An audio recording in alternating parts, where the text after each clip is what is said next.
Olá pessoal, boa noite, tudo bem? Sejam bem-vindos. Esperar o pessoal começar a entrar para a gente poder iniciar. Bom, nós vamos dar início aqui à nossa live.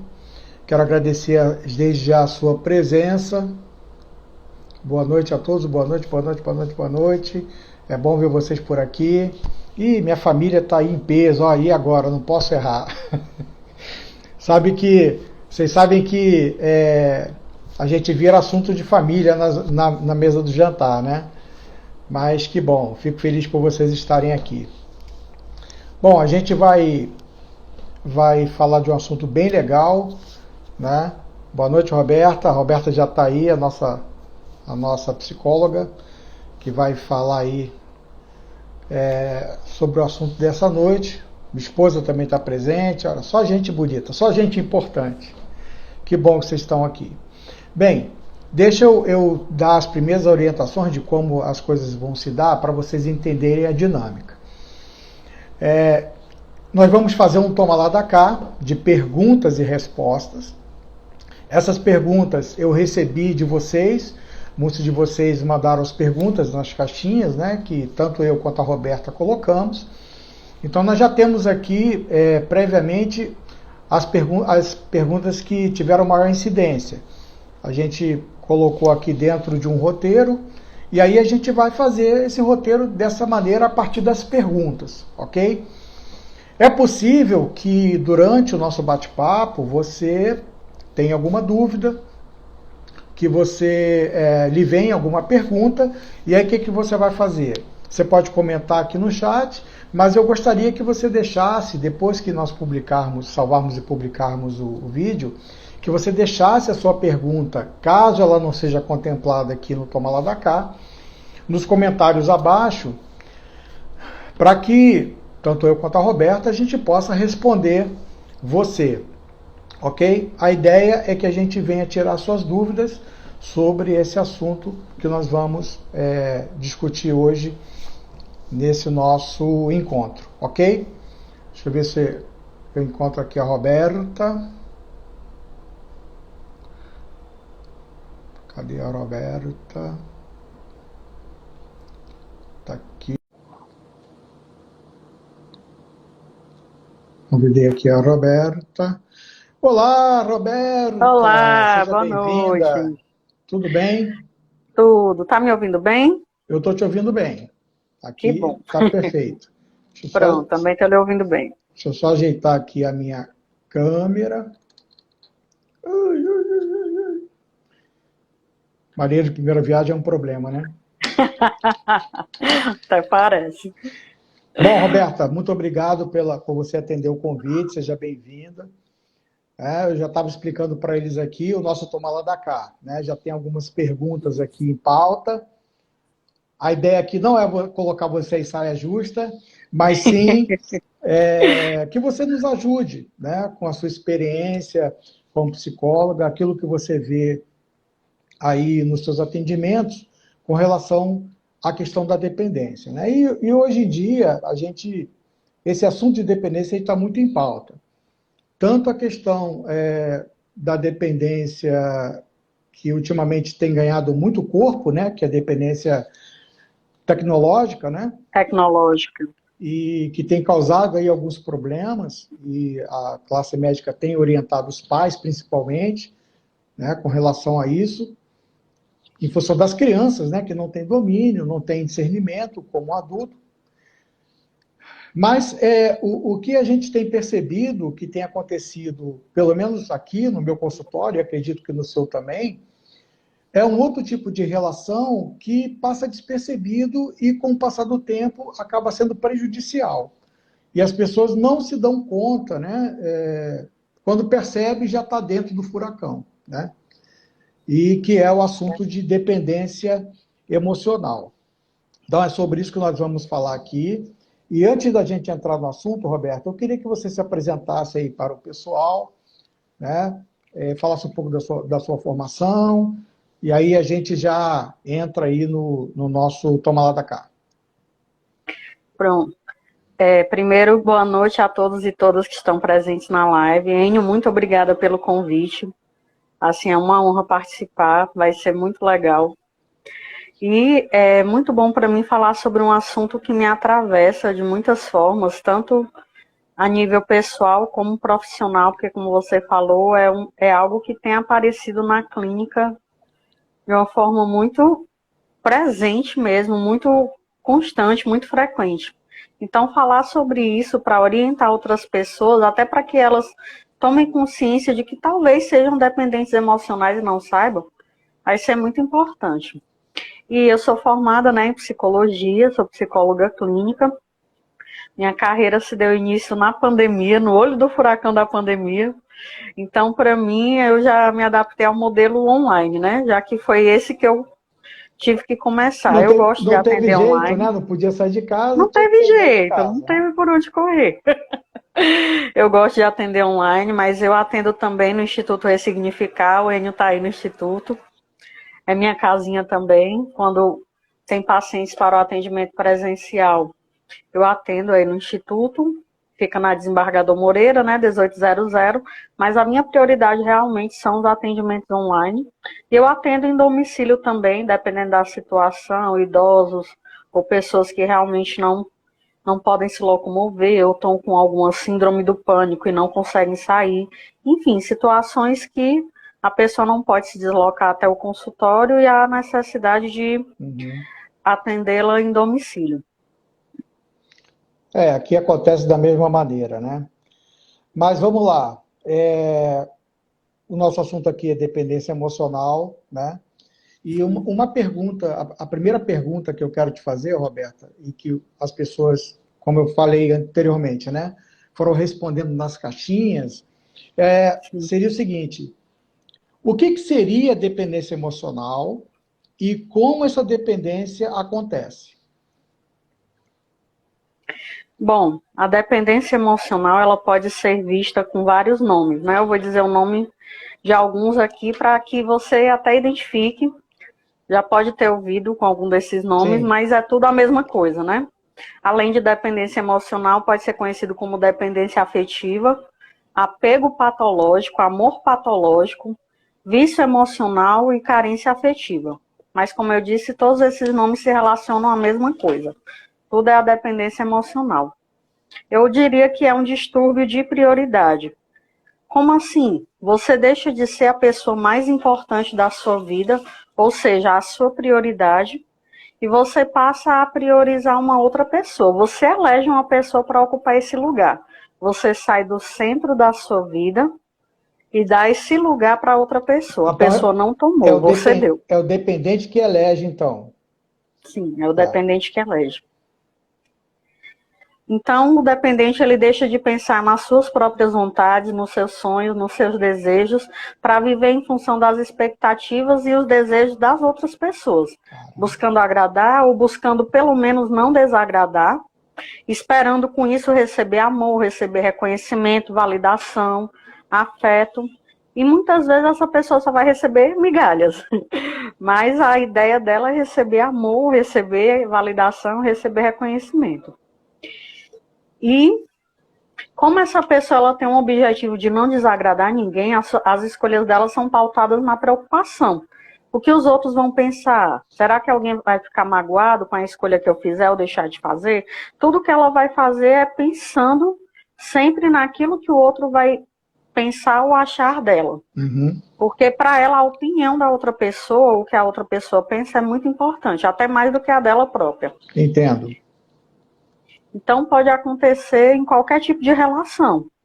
Relação com familiares, com amigos, no trabalho, no relacionamento afetivo. Porém, ela é mais evidente no relacionamento afetivo. Assim, quando você está num relacionamento amoroso, é como se todas as suas feridas emocionais, todas as questões mal resolvidas que você tem, elas se evidenciassem de uma forma que você não consegue simplesmente ignorar e a pessoa que está com você também não vai conseguir simplesmente ignorar. Há um endeusamento desse parceiro, é muito interessante isso, e o dependente ele não enxerga a vida dele sem a outra pessoa. Entendo. É muito assustador. como eu disse, ele sai do centro da própria vida e coloca outra pessoa nesse lugar.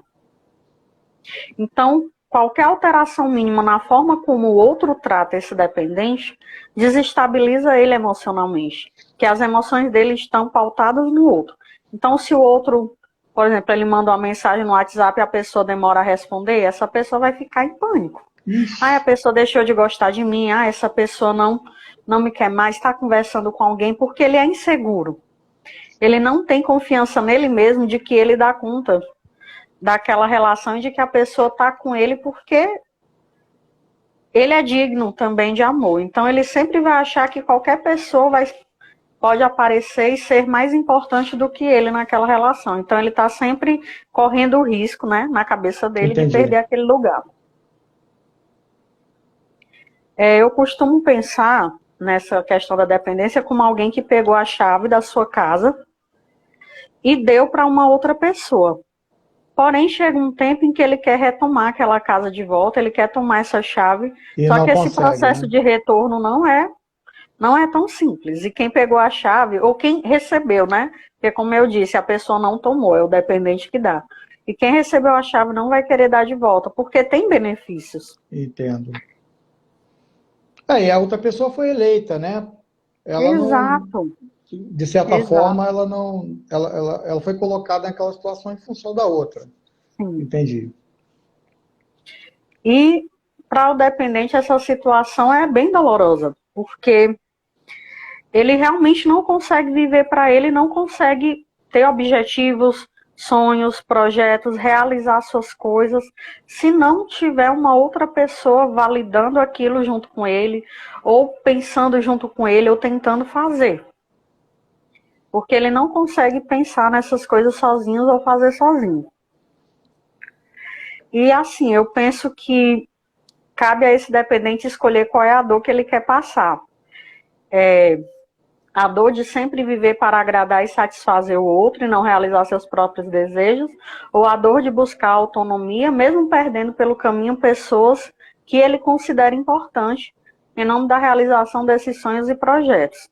Por quê? Porque a partir do momento em que você vai buscar uma autonomia, você vai ter que começar a dizer não para pessoas. E quem era beneficiado com aquele sim vai estranhar e vai chiar. E muito provavelmente vai se afastar. Mas aí eu fico me perguntando, será que não vale mais a pena perder esse tipo de pessoa do que perder a si próprio? Agora, você está falando aí, me veio uma pergunta que, na verdade, já está aqui, né, contemplada. Eu acho que, na medida que a gente vai ouvindo e tomando conhecimento, lógico, as perguntas vão vindo, né? A segunda pergunta, dentro do que você está dizendo, seria o seguinte: dependência emocional. A pessoa que sofre de dependência, ela sabe, ela tem consciência disso ou não? Ela vai vivendo e vai experimentando a situação e, a um momento, ela desperta. Ou ela não desperta, alguém tem que despertar ela. Eita. Bom, infelizmente, na maioria dos casos, a pessoa não tem consciência de que ela vive uma dependência emocional, não. Mesmo? Infelizmente. Se for uma pessoa que reflete de forma crítica sobre a própria vida, ela já deve ter percebido que há algo errado. Porque, geralmente, o dependente emocional, ele repete padrões nas relações que ele vive. Sim. Então, esses padrões, eles são sempre repetidos. Então, aquele erro ou aquela postura vai ser sempre igual nos relacionamentos e, em algum momento, a pessoa vai se dar conta. Caraca, tá sempre igual. Os mesmos erros, as mesmas situações. Então, se for alguém reflexivo, vai pelo menos entender que tem algo errado. Mas daí a entender o que é esse algo errado são outros 500. Entendo.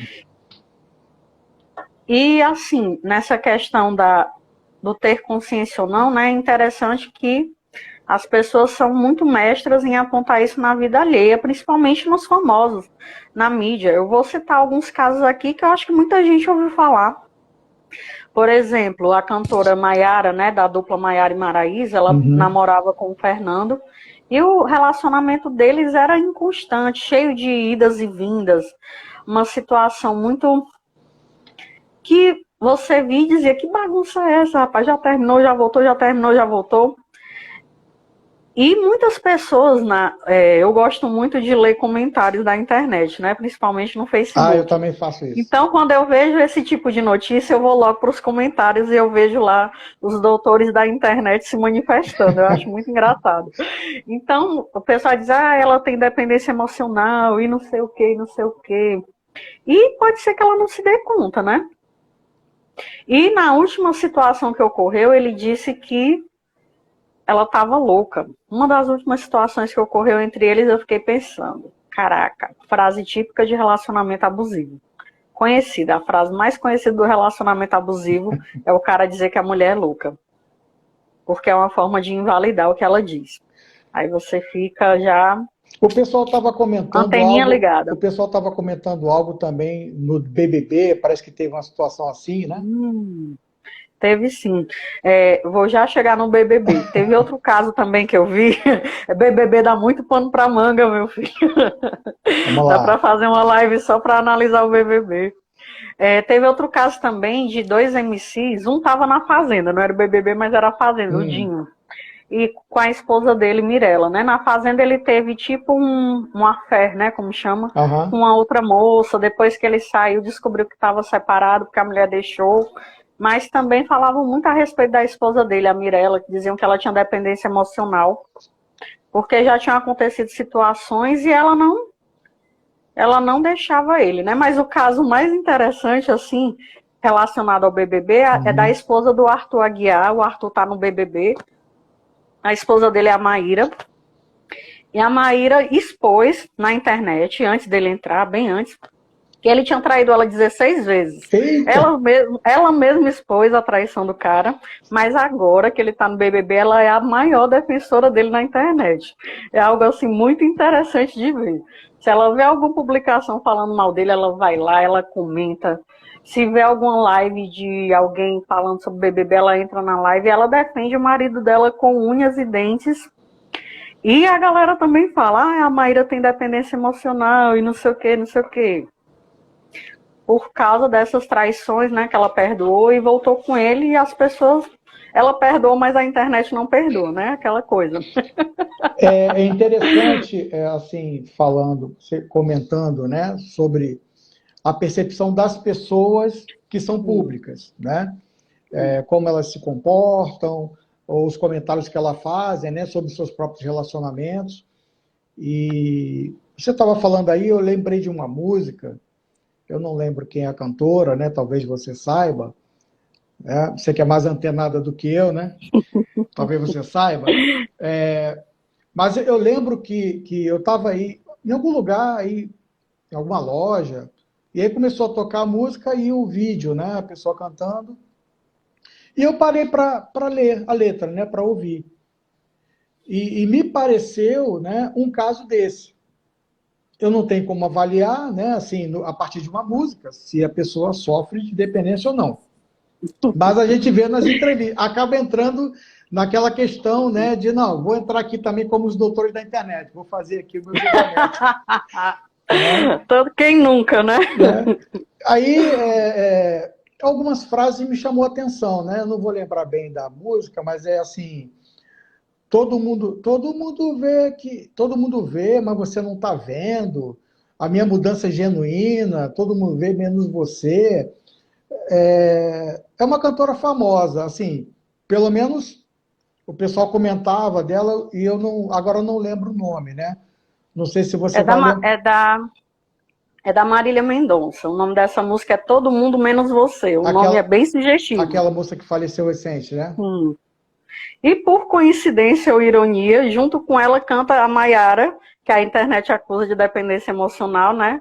Que é uma dupla, Maiara e Maraísa, e elas cantavam juntas, são as patroas. E cantam elas três. Vamos. Meu Deus, a voz deixa, eu vou tomar até um gole d'água para ver se a voz ajuda. Olha aí, pessoal, ela vai cantar. Essa eu quero ver, hein? Ao vivo aí. É o que? Essa música? É essa música que você vai cantar? É essa música. Vamos lá. Ela é a cara da dependência emocional. Eu já dei a doutora da internet aqui já deu uma analisada.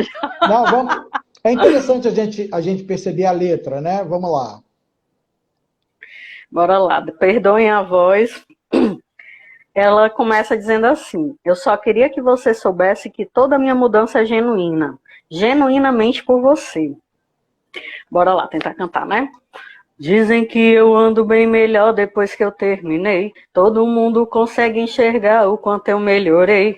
Engraçado ver eles pensando que eu te superei. Mesmo entendendo que o problema nunca foi você. Se não tivesse ido, eu não ia me resolver. Tava confortável, né? E ninguém aprende assim, aprendi. Mas cadê você pra me aplaudir? Se todo mundo viu, por que você não tá vendo? Todo esse esforço que eu tô fazendo pra fazer você se sentir orgulhoso, pra fazer você se apaixonar de novo. Se todo mundo viu, por que você não tá vendo? Todo esse esforço que eu tô fazendo pra fazer você se sentir orgulhoso, pra fazer você se apaixonar por mim de novo. Todo mundo vê, todo mundo menos você. Todo mundo vê, todo mundo menos você. Todo mundo vê, todo mundo menos você. Todo mundo, todo mundo vê, todo mundo menos você. Aí ela diz Rapaz, assim no final, é bem interessante, ela diz assim, ó: olha, não é para te colocar pressão, mas eu queria saber se você gostou da minha nova versão. Caso não tenha gostado, me avisa, tá tudo bem. A gente corre esse risco quando muda por alguém. foi essa música mesmo que eu ouvi. Foi Eita! essa música. E ela, assim, ela tem uma letra muito forte, né? Nessa Tem, a letra dela é direção. muito forte. E ela resume, assim, a dependência emocional de uma forma muito interessante, porque, assim, era um relacionamento que terminou. Pelo que ela fala, percebe-se que tinha algumas coisas nela, ou no comportamento, ou no jeito, que não agradavam a outra pessoa. Uhum. E com o e ela mesma diz, né, que estava confortável, e se ele não tivesse ido, ela não teria aprendido ou não teria mudado. Só que essa mudança não é genuína por ela, como ela diz, é genuinamente pelo outro. Então pode ser que seja uma mudança que não vá se sustentar, Sim, sim. porque não tem aquela característica intrínseca. Eu não mudei porque eu vi que aquilo vai ser melhor para minha qualidade de vida. Eu mudei porque eu queria agradar o outro, eu queria o outro de volta, e ela recebeu validação de todo mundo, menos da pessoa que ela queria, menos da pessoa por quem ela fez essa mudança todinha. Então o refrão diz isso, né? Todo mundo vê menos você. E isso para o dependente emocional é terrível, porque ele quer que aquela pessoa veja, ele pode fazer o que for, é aquela pessoa que tem que ver, que tem que validar, que tem que apoiar. Ela mudou, todo mundo viu, todo mundo aplaudiu. Como ela diz, eu aprendi, mas cadê você para me aplaudir? Ela recebeu vários aplausos, mas não recebeu da pessoa que ela queria. Roberta, tem uma pergunta aqui de uma menina que está participando, P. Ati Rodrigues, né? Eu vou passá-la para você, que aí é só o sim ou não, né? A gente já está falando sobre esse assunto, ele vai crescer, mas a pergunta dela é a seguinte, ó: toda busca por validação é considerado como dependência emocional? Toda busca por validação é considerado como dependência emocional? Só dá o sim ou não e a gente cresce nesse assunto aqui. Não, toda não. Exato, toda não. Mas é algo a ser investigado. Tem que ser investigado, né? Ok. Eu abri esse parênteses aqui porque estava dentro do contexto, era só um sim ou não, e a gente vai entrando aqui nos miúdos, né? Bom, outra pergunta aqui, e aí a gente vai começar a esquentar o negócio, né? Já teve cantoria, de repente tem sapateado. Não. Vamos lá. Falando sobre dependência emocional, sobre quem é a maior incidência desse tipo de dependência? O homem ou a mulher? Quem depende mais do outro, né? O homem e a mulher. Quem sofre mais ou quem depende mais do outro emocionalmente? Sim. Deixa só eu retornar um pouquinho coisa rápida. Tem uma outra música delas que também eu acho a cara da dependência emocional, mas essa eu não vou cantar. Vou deixar aí. Quem tiver curiosidade, vai lá no tio Google ou no tio YouTube, ouvir as patroas, que essa patroa já cantou por hoje. O nome da música é Quero Você do Jeito que Quiser. O título em si já é sugestivo, né? Quero você do jeito que quiser. E também eu acho a cara da dependência emocional. Sim, voltando para a sua pergunta, maior incidência. Isso. Bom, inegavelmente, o público feminino. Público feminino. É quem sofre mais de dependência emocional. São as mulheres. Embora os homens não estejam imunes a isso, a maior incidência são nas mulheres, sim. Essa dependência, ela leva muitas mulheres a se submeterem à violência física e psicológica, porque elas têm o maior medo de serem abandonadas, elas tentam salvar o relacionamento a qualquer custo, ou seja, elas vão além do limite delas, elas não vão até o limite, elas vão muito além desse limite para tentar salvar esse relacionamento. E quem sofre da dependência acredita que o parceiro vai mudar, que as coisas vão se resolver em algum momento que nunca chega. E vive um ciclo de auto-engano, onde o fundo do poço parece não ter fim. A pessoa continua indo e parece que ela não... falta tanto amor próprio e tanta autoestima que parece que ela não vai dar um basta nunca. Porque não é o outro que vai dar, é ela. Entendo. Infelizmente. Tem uma psicóloga americana, ela escreveu um livro, Mulheres que Amam Demais, e ela fala algo, ela diz assim: a pessoa com dependência emocional está habitual da falta de amor em relacionamentos pessoais e está disposta a ter paciência e esperança tentando agradar cada vez mais. Eita. E, de acordo com essa autora, normalmente a mulher está disposta a assumir mais do que 50% da culpa em qualquer relacionamento. Aí eu fiquei, nossa.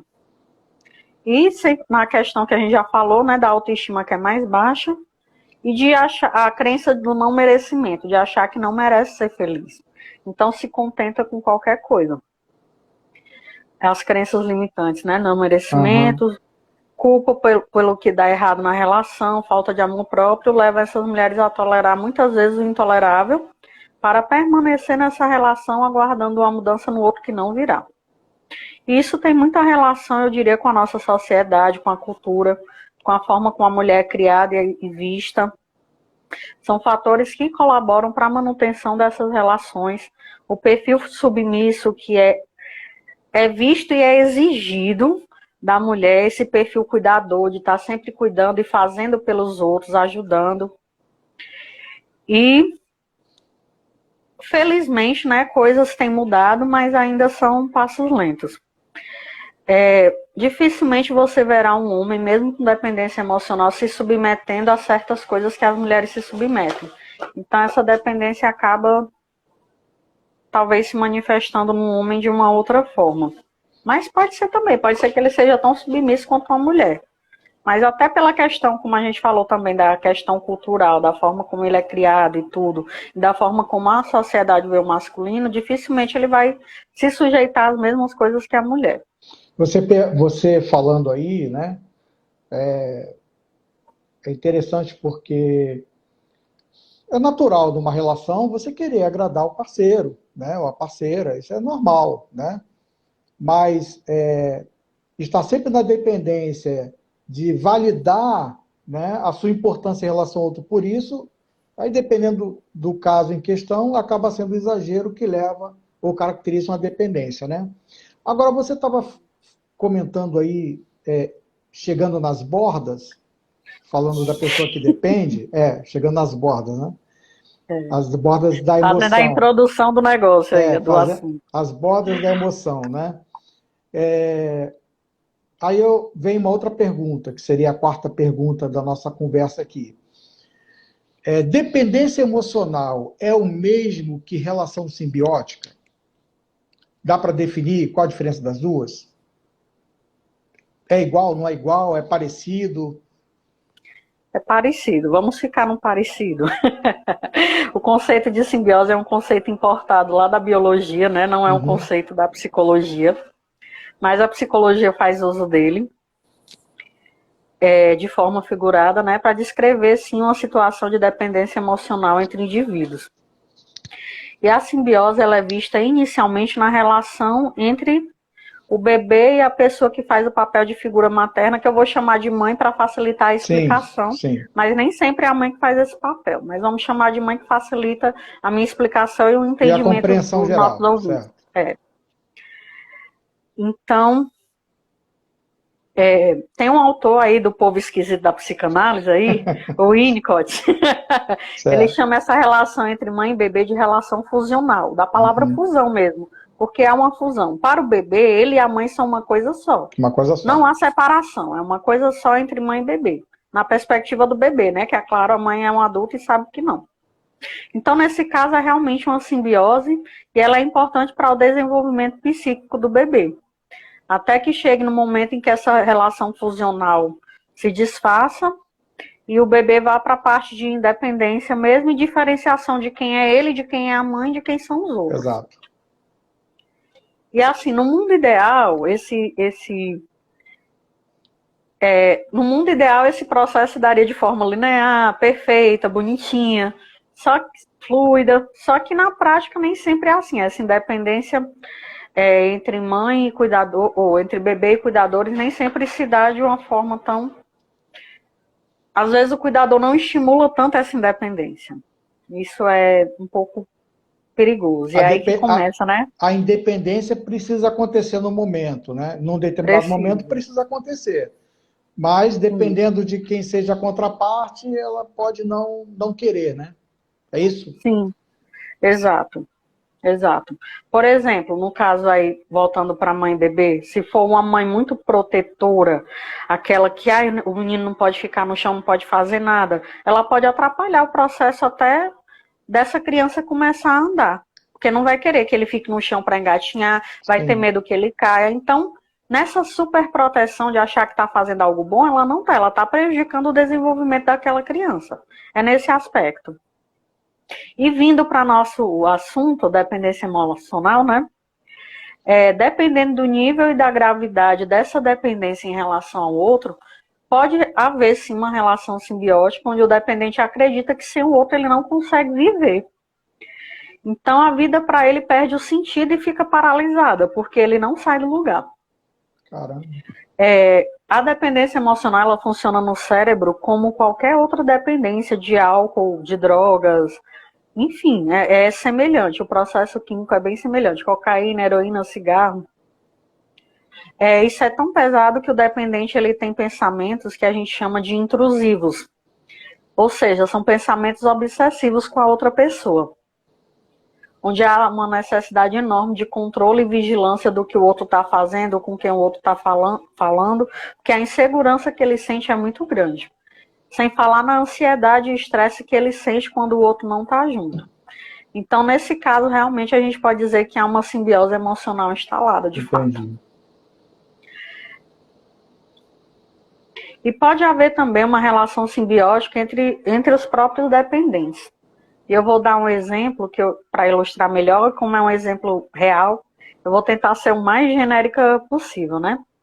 Eu tinha um paciente homem, para não dizer que são só as mulheres que têm dependência emocional, um paciente homem que passou por algumas situações na infância, onde ele se sentiu não cuidado, não protegido e desamparado. E mesmo já adulto, ele apresentava esses comportamentos até infantilizados e era muito inseguro. Então ele buscava nas relações pessoas para cuidar dele. Não conscientemente, mas inconscientemente ele fazia isso. Ele buscava pessoas para cuidarem. E em muitos momentos no consultório eu me perguntava se quem estava ali diante de mim era o homem adulto ou se era um menino que viveu essas situações. Porque por muitos momentos ele dizia coisas que eu sabia que o adulto, assim, em sã consciência, não diria. Não diria. Uhum. Era muito interessante isso. E ele tinha uma namorada e pelo desenrolar dos atendimentos ficou claro para mim que em algum momento dessa relação essa moça deixou de ser namorada dele e se tornou mãe dele. Passou a ser mãe. Se tornou a cuidadora que ele queria. Freud explica. Vai lá, continua. Pois é, né? E ela se tornou a cuidadora desse rapaz. E isso era tão presente nele que no consultório comigo ele também tentava fazer isso. Entendi. De alguma forma ele demandava esse cuidado. Não é só fora. Lá no consultório também era assim. Queria que você Então, fosse a mãe dele. Então, nesse caso, pode-se dizer realmente que houve uma simbiose entre eles, porque uma pessoa que queria ser cuidada achou alguém que queria cuidar. Então, foi um casamento perfeito. Só que deixou de ser um relacionamento. Então, na verdade, a simbiose, ela não deixa de ser uma relação de dependência emocional, só que mais profunda, né? Sim, E mais aí profunda. eu vou aproveitar aqui, Roberta, para responder, se você me permite, a pergunta da Cleane Ricardo. A pergunta dela é a seguinte: a dependência emocional ocorre apenas nas relações amorosas ou pode ser vista em outras situações? Cleiane, a relação ela pode ser vista em outras relações que não amorosa, né? A Roberta está dando exemplo aqui do paciente, né? E a gente aqui vê da mesma maneira, né? Acontece aqui de sentar, de deitar aqui no meu divã, pessoas que têm relações de dependência emocional, não necessariamente com a esposa, com o marido, mas com outras pessoas da relação. Concorda? É isso aí mesmo, Roberto? Estamos É juntos? isso aí, jovem. Estamos juntos. Estou aprendendo, estou aprendendo. Bom, então, deixa eu Aí ver não. aqui. Pera. Você está descrevendo aí, então, de certa forma, alguns perfis, é isso? Isso, pronto. Eu vi que existem alguns perfis de dependentes emocionais. E no caso, boa noite, Tamires, saudade de ti. No caso, essa namorada seria um perfil dependente cuidador. E esse meu paciente, ele tem um perfil dependente que a gente chama de coitadinho. Que é aquela pessoa que se vitimiza, que nunca dá certo em nada, que as coisas só dão errada para ele. E no caso do coitadinho, ele sempre busca um culpado pela desgraça de vida dele, por assim dizer. A culpa não é dele. Nunca é dele, é sempre do outro. Nunca é dele, é do outro. É um terceiro que vai ser o culpado. E no caso, há uma busca por quem cuide, né? Ele sempre precisa de alguém para socorrer. Então, essa pessoa, ela procurou ser vista para ser cuidada e protegida. E ele só era visto se ele tivesse alguma necessidade ou alguma dificuldade para que alguém fosse ajudá-lo.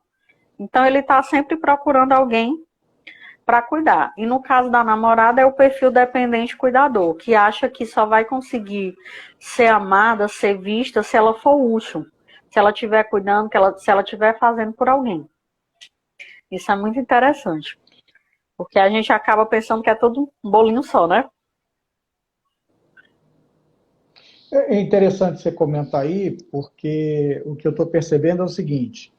Então, nessa relação de dependência emocional, e a gente está falando aqui de simbiose, mas acaba sendo a mesma coisa de uma forma mais profunda, né?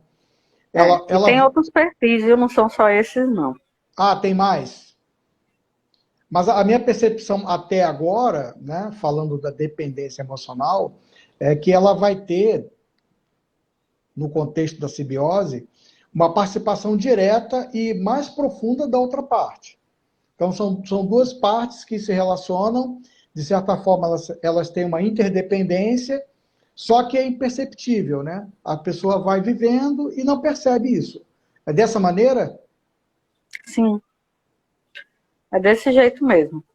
E há uma inter-relação muito profunda que, para romper, um dos lados tem que tomar uma consciência muito grande daquilo e decidir dar um basta.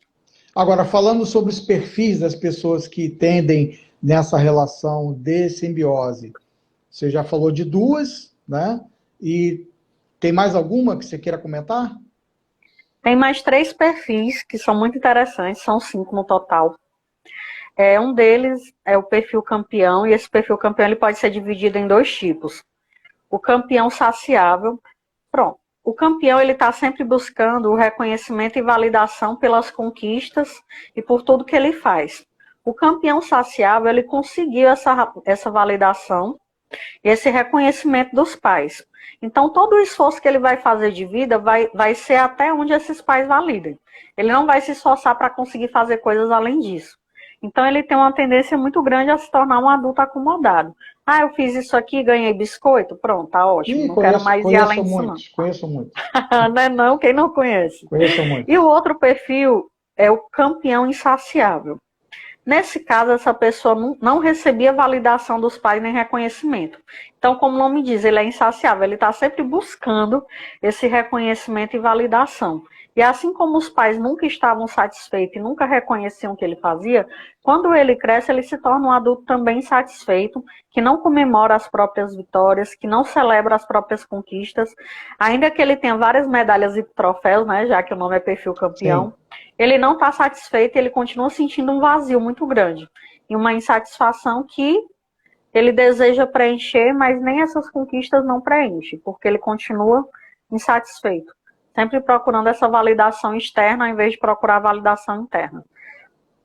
O outro perfil é o dependente bonzinho, esse daí é conhecido demais. É aquela pessoa que é muito legal, que tenta se dar bem com todo mundo, que ela não pode estar mal com ninguém. Faz de tudo para não desagradar nenhuma pessoa, como se isso fosse possível, né? Não briga com ninguém, evita incomodar, não dá trabalho, evita a todo custo entrar em conflito com alguém. Ou seja, é aquela pessoa que é só amém para todo mundo, não existe limites, não existe não. É aquela pessoa que realmente está ali devotada para o outro todo o tempo, não impõe limites, nem sabe dizer não. É aquela criança que quando pequena era bem comportadinha, bem quietinha, boazinha, não dava trabalho nenhum, não incomodava os pais, e cresce com esse medo enorme de magoar alguém ou desagradar alguém. Entendo. E assim como era uma criança boazinha, cresce um adulto bonzinho. Cresce um adulto bonzinho. Ou trouxa, né? Mais conhecido como trouxa. Enio, a hora não passa não, ela voa, né, meu filho? É, já... Misericórdia. Só temos 19 minutos, mas vamos lá. O outro perfil é o culpado. É uma pessoa que vivia sendo acusada por muitas coisas e sempre tinha que ficar quieto. Em situações onde viveu bullying, viveu até alguma violência sexual ou abuso sexual na família, não obteve a ajuda que precisava quando falava, né? E ainda era solicitado que ele ficasse quieto para não causar problemas na família. Então essa pessoa cresce se sentindo culpada por tudo que aconteceu de ruim com ele e com os outros, não só com ele. Aí cresce com esse perfil de adulto que é culpado de tudo, se acha culpado de tudo, né? E vive se martirizando a vida toda. Agora, Roberta, deixa eu te perguntar. Como é que começa... Tudo bem, a gente está falando sobre dependência, como é que ela se dá e tudo, papá. Agora, como é que começa uma relação de dependência emocional?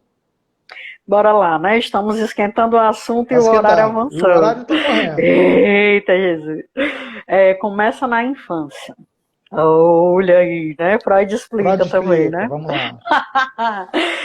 A criança na infância, ela está no momento natural da vida dela, onde ela busca se expandir, é espontânea, é autêntica, é curiosa, e que bom. Ela deseja coisas, ela busca aquilo que ela deseja nos ambientes, nas pessoas com quem ela convive e busca explorar aquele ambiente e aquelas pessoas. Normal.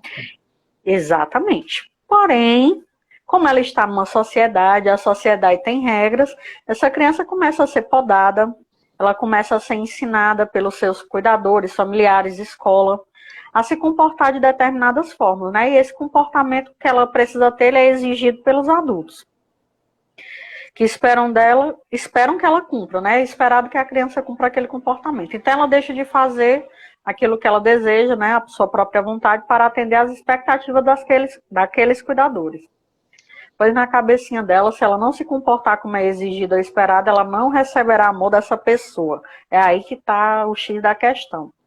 Ela começa a se comportar como as pessoas querem porque ela acha que não vai receber amor se não emitir aquele comportamento.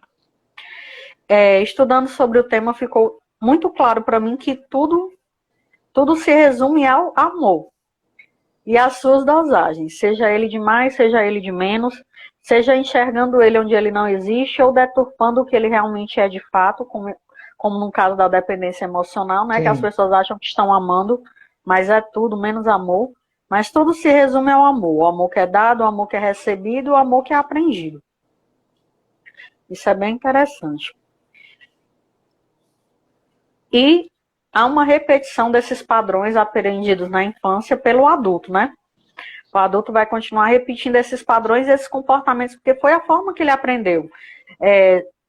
Para os meus pais me amarem, eu tenho que ser uma criança boazinha, quietinha, bestinha. Então eu vou crescer com esses mesmos comportamentos para que eu possa continuar sendo amado pelas pessoas. E vai repetindo até a vida adulta. Essa questão da repetição praticamente é rotineiro aqui no consultório, né? A psicanálise ela tem um vasto estudo sobre a questão das repetições, né? Inclusive o Lacan teorizou sobre isso, né? Dividindo esse tema em categorias, né? Está dentro do campo das funções. É até interessante porque o paciente, ou analisando, começa a falar sobre aquilo que o incomoda, e aí quando a gente vai mapear quando isso começou, né? Percebe-se um padrão de repetição, aquilo vai se repetindo, repetindo, e até que ele tome consciência do que ele está vivendo, e aquilo não é bom, e aí vai estabelecer a relação de dependência ou não, e aí cabe a ele tomar a decisão de sair desse ciclo, né, que se repete. Agora, dando uma esquentada aí porque se deixar a gente fica só nesse assunto, né? Dando uma esquentada aí nesse nosso bate-papo, voltando aí o que a gente vinha comentando, então quer dizer que nessa relação de dependência ela tem ligação direta com o nosso indivíduo, como a gente era tratado inicialmente com nossos pais. É isso mesmo? Sim. Toda relação de afeto é iniciada na infância, né? Não só na infância, quando o bebê está no ventre, ele já se sente amado ou não. É construído lá atrás. É construído lá, exato. Mas vamos colocar aqui na infância, né? As pessoas se aborrecem muito com a psicologia, principalmente com a psicanálise aí, com o tio Freud, porque falam que tudo é culpa dos pais, né? Eu não quero aqui demonizar os pais ou tratar os pais como vilões. Até porque tem alguns pais aqui na live, né? Mas até a forma como a criança demonstra amor, se comporta para receber amor, foi aprendida inicialmente nesse núcleo familiar. Sim. I'm so sorry. E assim como ela vai aprender coisas comuns, como engatinhar, andar, falar, comer, usar o banheiro, ela também vai aprender pela forma como é tratado o que é afeto e o que ela precisa fazer para receber esse afeto. Se isso é mostrado a ela de uma forma disfuncional, ou seja, uma forma fora do padrão, é desse jeito que ela vai aprender. Sim. Infelizmente, isso vai continuar se perpetuando, né? Os benditos padrões de repetição vai continuar se perpetuando na vida dela, mesmo adulta. Até que ela tome consciência e decida escolher por não repetir mais esses padrões nocivos de comportamento. Mas ela tem que tomar consciência disso, né? Até tomar consciência é a parte mais complicadinha, né? Mesmo que ela precise de ajuda profissional, que é provável que precise. Mas a tomada de consciência pode acontecer sem ajuda profissional, mas para ela dar passos depois disso, para sair desses padrões de repetição, ela vai precisar dessa ajuda profissional. Tem uma frase que às vezes eu vejo por aí no Facebook, eu gosto muito do Facebook, e ela às vezes me faz pensar, né? Diz assim, quando tratamos mal uma criança, ela não deixa de amar quem a maltratou, ela deixa de amar a si mesma. Isso é muito real. Essa criança vai perdendo a autoconfiança, ela vai se tornando insegura e medrosa. Se ela é muito criticada e exigida, sem nunca ser reconhecida ou validada, ela se torna um adulto que sempre buscará nas relações esse reconhecimento e validação. E se é alguém que não podia dar trabalho para os pais, porque eles trabalhavam fora ou eram muito ocupados, ela cresce um adulto trouxa, né? Bonzinho demais, que faz de tudo para não desagradar, pois acredita que só assim será amada. Em busca de aprovação. E não Exatamente, busca de aprovação. E não pense que é só a falta do amor, né? O excesso de amor também ele é prejudicial. Aqueles pais superprotetores, como eu falei um pouquinho antes, fazem tudo pela criança, dão tudo nas mãos, não deixam ela ter contato com nada. Eles vão ter filhos sem autonomia alguma e que não sabem se virar na ausência desses cuidadores. Não sabem conduzir suas próprias vidas, resolver suas coisas e precisam sempre de alguém para fazer tudo por eles. Há situações que são mais leves e que a criança pode ir ajustando à medida que for crescendo e se desenvolvendo, mas existem feridas e marcas tão profundas que só com acompanhamento profissional mesmo, para essa pessoa conseguir destravar a vida dela e finalmente começar a viver para além da sombra dessas vontades alheias, priorizando os desejos dela e sonhos. Nós podemos associar essas questões com as 5 feridas emocionais da infância. Até o nome é relacionado à infância. 5 feridas emocionais da infância. Vamos lá. Você encontra dessa forma. E essas feridas, elas são resultados de situações de conflitos, mágoas, traumas, alguma marca profunda que ficou na vida dessas pessoas e começaram lá na bendita infância. O abandono está dentro disso Senhor. aí? Medo do Tá abandono? sim, a primeira aqui. Eita Deus. Medo do abandono. Um deles, né? Pessoas que tiveram negligências na infância, experiências de negligência, né? Podem deixar essas marcas que acarretam medo de solidão, medo da rejeição. Toda vez que ela não estiver perto de si, aquela pessoa, no caso, levando para o relacionamento, a pessoa amada, ela vai ficar nessa coisa desse medo de rejeição e da solidão. Não consegue ficar sozinha. Tem uma dificuldade enorme em ficar sozinha. E, no caso da criança, ela tem muito medo da ausência dos pais, porque para ela isso caracteriza o abandono. As crianças, quando são muito pequenas, elas não sabem diferenciar essa questão do tempo. Sim. O pai vai trabalhar, mas de noite ele está aqui. Para a criança não existe isso. Ela não separa a fantasia da realidade. Então, para ela, essa ausência do pai pode significar realmente um abandono absoluto. Tem adultos que até hoje têm medo de dormir sozinho, né? Não consegue dormir sozinho. Sozinho no sentido de não ter ninguém na casa, né? Se sente desprotegido.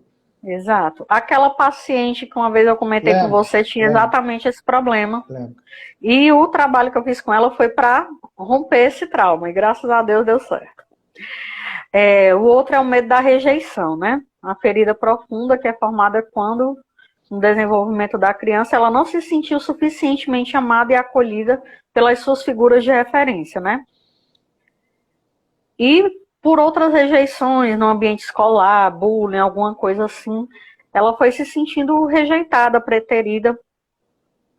E como nesse início da infância a identidade dessa pessoa ela é formada, a partir de como ela é tratada, se ela se sentir desvalorizada e depreciada constantemente, ela vai internalizar isso. Exato. Então ela vai crescer se sentindo um adulto rejeitado.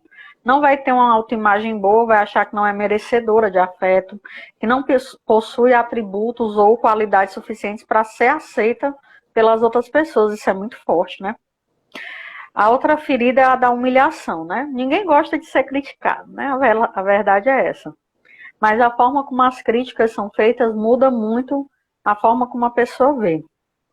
E as crianças querem que os pais as amem, que sintam orgulho dela. Por isso, nada mais destrutivo que, por exemplo, chamar seu filho de burro, de estúpido, de fraco. Esse menino velho não sabe fazer nada. Isso é todo abestado e não sei o quê. Uma coisa é isso ser dito uma vez na vida. Outra coisa é a criança crescer ouvindo isso. Você entende, né? A diferença? Sim. A criança cresceu ouvindo esse tipo de comentário. À medida que ela vai ouvindo sempre, aquilo vai entrando e ela vai internalizar. Ela vai introjetar e vai acreditar que ela é realmente isso que a autoridade, exatamente. Essa referência de autoridade está falando sobre ela, né? Exato.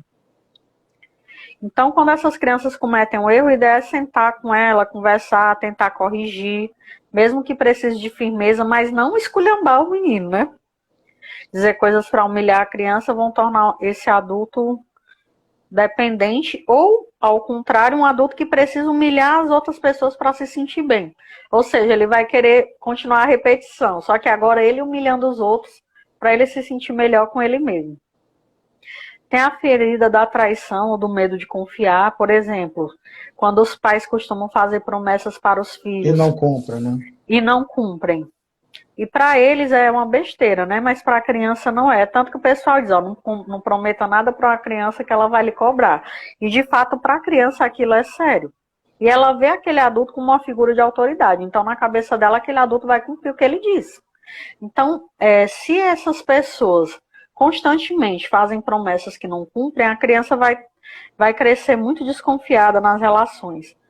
Uma coisa é, falando dos pais ou dos responsáveis, né, ou dessa figura de autoridade, uma coisa é a pessoa fazer uma promessa e naquele momento que prometeu não conseguiu por um motivo ou outro, né, um motivo de força maior, tudo bem.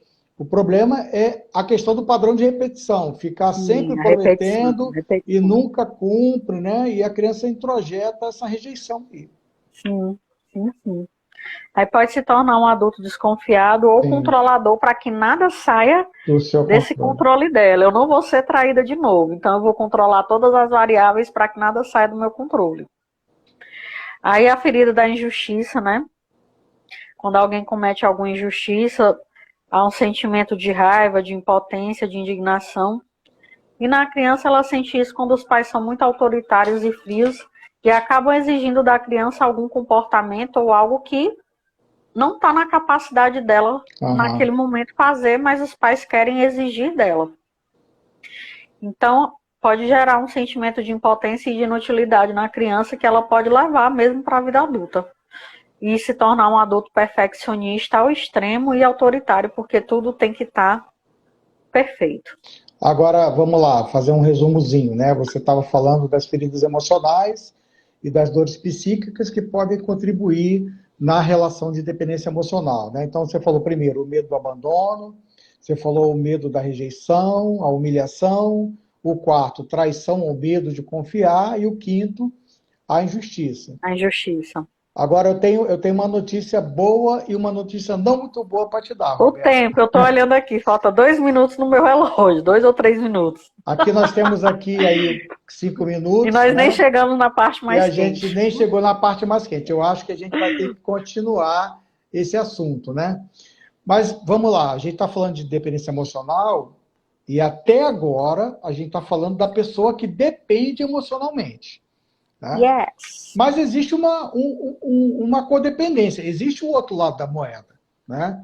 Se eu dependo de alguém, direto ou indiretamente, intencionalmente ou não, a outra parte também tem uma contribuição para me alimentar nessa questão da dependência. Né? Então vamos lá, a pergunta, né? Existe então um outro lado dessa moeda na dependência emocional que encontra amparo, eu vou chamar de contraparte, né, ou codependência. O que caracteriza essa contraparte? Seria tipo, pegar aqui um exemplo corriqueiro, seria mais ou menos como a tampa e a garrafa? Seria isso? Seria isso. Então, seria como a tampa e a garrafa. Você vai comentar, um encaixe perfeito. Você vai comentar isso e a gente vai encerrar, e o restante, pessoal, a gente vai deixar para outra. Próxima segunda, por mim, dá certo. O assunto é quente, é gostoso, a gente vai falando, a gente, nessa questão da dependência emocional, né? Existem duas partes, né? Aquele que depende e aquele que faz a dependência acontecer, seja consciente ou não. A gente está entrando nessa segunda parte, mas para deixar a coisa mais gostosa, né? A gente, ela vai, se você concordar comigo, né, Roberto? A gente encerra aqui e aí o pessoal vai ficar aí ruminando, né? Só na vontade, né? No que a gente já falou e a gente marca aí para uma outra semana, enfim, a continuação. Tá bom para você assim? Para mim tá tranquilo. Então vamos lá, o que caracteriza essa contraparte? Aí eu dei o exemplo aqui de tampa e a garrafa, vai. Pronto. Existe uma expressão, né, na psicologia e na psiquiatria que representa bem a maneira como o codependente adere à pessoa problemática, né, que é a atadura emocional. E por causa dessas amarras, o codependente passa a ser quase um outro dependente da pessoa problemática. Uhum. Se for na etimologia da palavra, codependente é dependente com o outro. Depende, né? Então, juntamente com ele. É isso. É um quadro muito comum em famílias com dependentes químicos, né? Em que os pais e familiares próximos abrem mão da própria vida e sonhos para se tornarem os amparadores daquele ente querido, adicto. É um transtorno emocional de dependência de uma pessoa e o codependente não consegue se desvincular ou mesmo estabelecer um relacionamento saudável com alguém, por acreditar que depende do outro. Ele se coloca em situações praticamente intoleráveis para ajudar e para servir. Você vê muita diferença? Não, né? Eu vi uma definição bem curta e simples, mas que me pareceu muito esclarecedora e eu gostei muito, e ela vai ser bem esclarecedora para vocês. O dependente emocional, ele elege alguém como um Deus em sua vida. E o codependente, ele aceita ser esse Deus. E fazendo de tudo para não perder essa posição, desde coisas inaceitáveis até chantagem emocional e manipulação. Então, esse que aceita essa posição, por ele ser privilegiado, porque ele tem benefícios, ele vai recorrer a várias coisas, chantagem emocional, manipulação, fazer coisas que forem possíveis, consciente ou inconsciente, para se manter nessa posição de Deus da vida daquela outra pessoa. Eu ia falar sobre o BBB, mas deixa Não, quieto, vai vamos estar muito deixar. grande. Ó, o nosso tempo está encerrando. Ai, meu Eu Deus. quero poder salvar essa live. Então Tem vamos um exemplo perfeito do BBB dessa situação, mas deixa para a próxima. Peraí, Vai dar. deixa eu salvar aqui para a gente poder continuar. Peraí. Tá bom.